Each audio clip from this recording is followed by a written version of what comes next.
Welcome to Nasdaq Trade Talks. I'm Jill Malandrino, Global Markets Reporter at Nasdaq. Joining me is Daniel Morris, Chief Market Strategist at BNP Paribas. Daniel, it's great to have you back with us. Welcome back to Trade Talks. Thank you. Let's start with where we are now. Has the mood shifted among investors since the second quarter?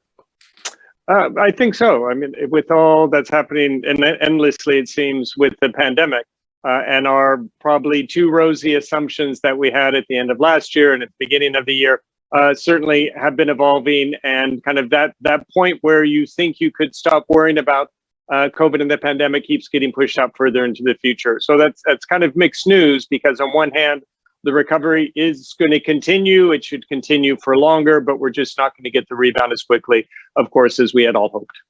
So I guess the million-dollar question for investors is, can the economic recovery maintain its momentum with the backdrop of the Delta variant? Now we're hearing about more variants.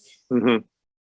Well, clearly there's that risk. I think at this point, even if we do have kind of a black swan scenario where you did get a mutation that was resistant from the existing vaccines, clearly possible, but unlikely at this point. I think all that's happening is people are not necessarily changing kind of the ultimate, take that back. I think really changing the point where we think we're going to get back to the pre-pandemic levels, say in Europe and in emerging markets. So it's still, the trajectory is still positive and upward sloping, but that slope maybe is a little bit lower than it was, just because we have to push out the endpoint ever further because we can't reopen as much as we want.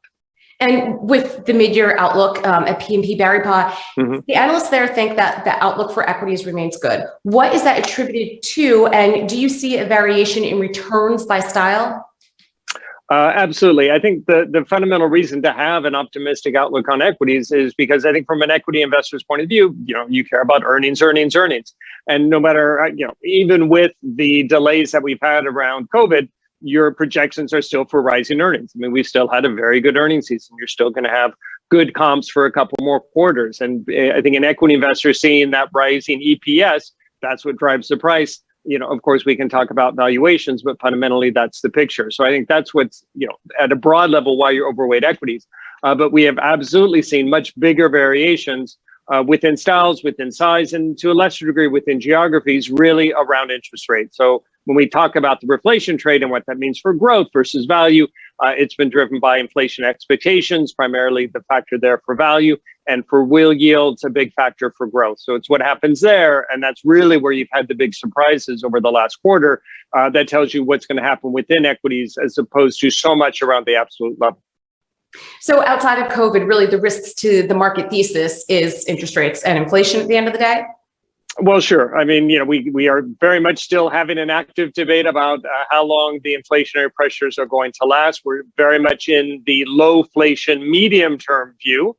We do appreciate that you're going to get likely a bigger contribution from owner's equivalent rent, from house prices, that will last for a bit longer. But ultimately, we think you're going to revert to the kind of disinflationary pressures that you had pre-pandemic. So we're with the Fed. This will be temporary. But it's the risk that it turns out not to be, given how investors are positioned for that temporary inflation scenario. That would be the other outside risk. If suddenly investors got spooked again about rising inflation, that certainly would shake up the markets. All right, Daniel, appreciate the insight as always. Thanks for joining us on Trade Talks. I'm Jill Malandrino, Global Markets Reporter at Nasdaq.